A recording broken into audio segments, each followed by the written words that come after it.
Good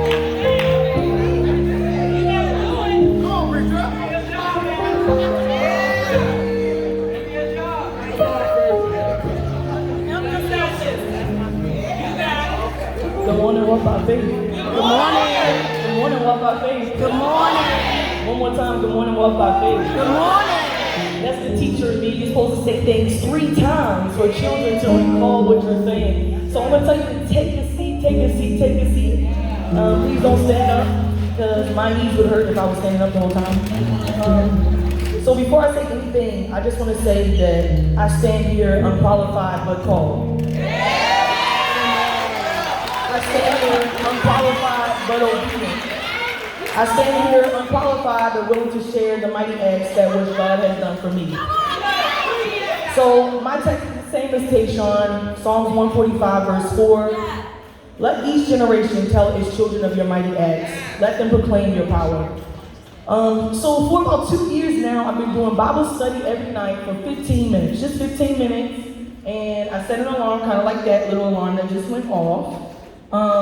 And I just do 15 minutes because the Bible's pretty dense, you know. You do it at night, puts me to sleep sometimes, not gonna lie.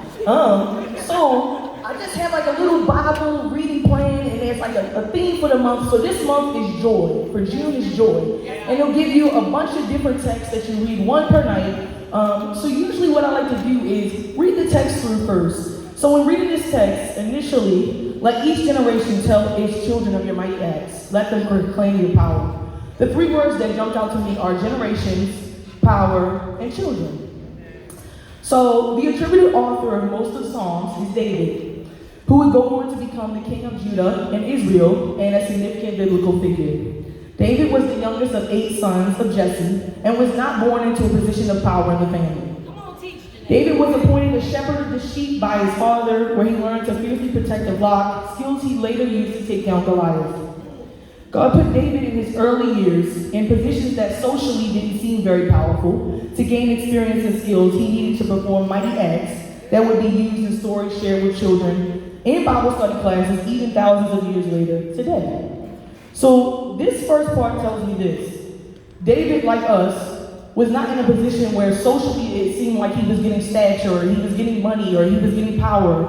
And that resonates with me in the fact that while pursuing my master's degree, I was working at a group home. And I felt like, why am I working here? You know, I shouldn't be doing it. I'm a receptionist. I have a bachelor's degree. Like, I should be doing something more. I should be doing something greater. I should be doing something that's yielding more money. And, you know, that was a time where I was really questioning where and why God had me in that position. But even though it wasn't on paper a position of power, I didn't know that it would set me up for the position of power that I have now. So for those who don't know, I now work for a major league baseball team, and I oversee their youth programs. There were skills that I learned from that group home position while I was a receptionist on paper, but I was doing lots of other things behind the scenes working with kids that I discovered that my purpose was maybe doing that. That is not maybe on paper. Working with kids is not a socially high setting kind of job. You think lawyer, you think doctor, you think, you know, all the engineer, all these jobs. And these were not jobs that I had in mind that I associated with power. But like David, God put me in positions to learn skills that which I could use to be successful in the place where I am now. The passing down of stories, traits, talents, gifts both physical and intangible is not something foreign to us today and has turned into a profitable industry known as insurance. In turning 26 last year, insurance now has a new meaning to me, as it now something I shudder to think about when the money comes out of my check each week for health insurance. I don't know why I'm paying health insurance, because I feel like I'm paying in case something happens to me. And that feels dumb, because I just want my money up front now. I don't want to pay in case I might get sick 2 months from now, so what am I paying every month? So it doesn't make no sense to me. And a small amount comes out for life insurance, because I feel like I'm 26, I'm pretty healthy. I shouldn't be dying anytime soon, but you never know. And if I do, hopefully my mom has me and she'll put me in the ground, and then it'll be over.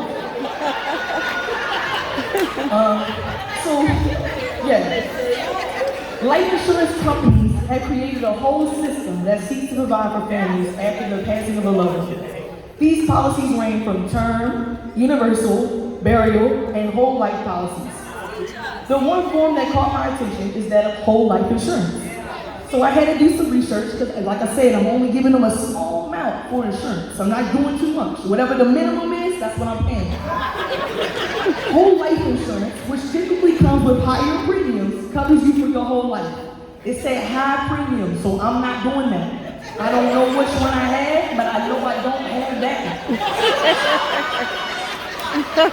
If the policyholder is consistent in payment of their premiums upon death, they will leave enough behind to cover burial expenses and money to impact future generations.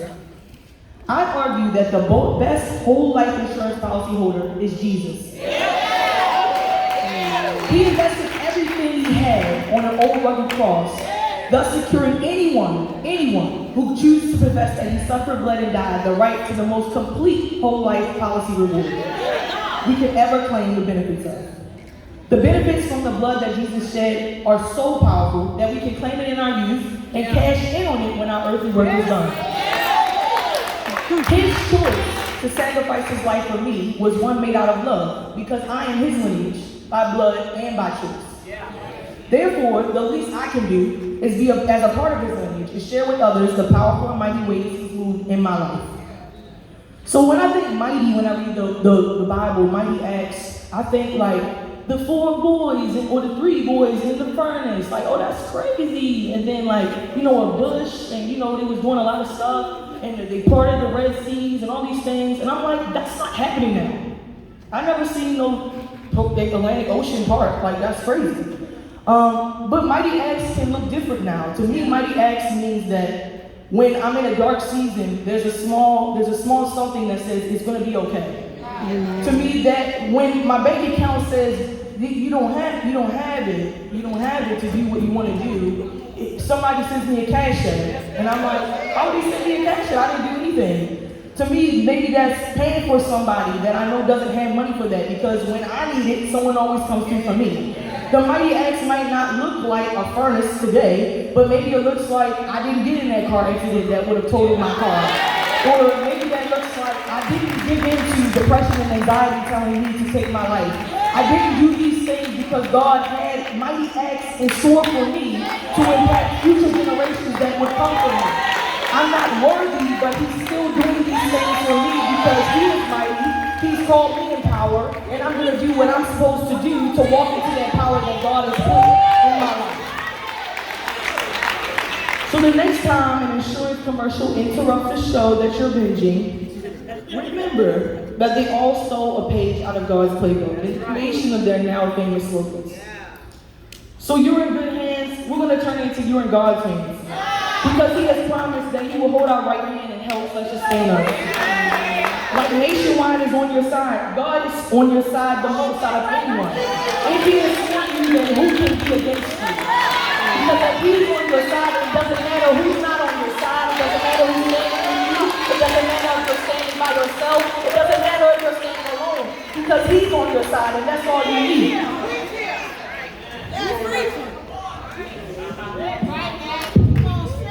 And like a good neighbor, God is good. God is good. Because just as he brought the Israelites out of Egypt, he has and will sustain us through any situation or storm we find ourselves in. No desert season is too hard for God. No desert season is too hard for God. No desert season is too hard for God.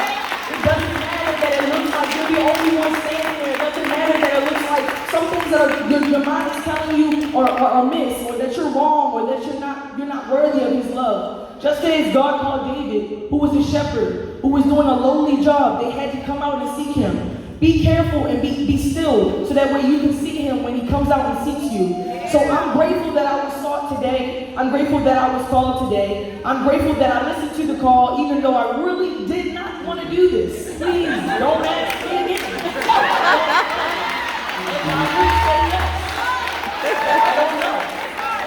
But I do want you to remember that you're insured, you're covered. It doesn't matter what policy you have, home term, life, burial, universal, whether you have Allstate or State Farm, or you have the general, or whoever you have, you are covered. From the moment you chose to say, yes, I believe that God died for me, and that he rose on the third day with all power in his hands, you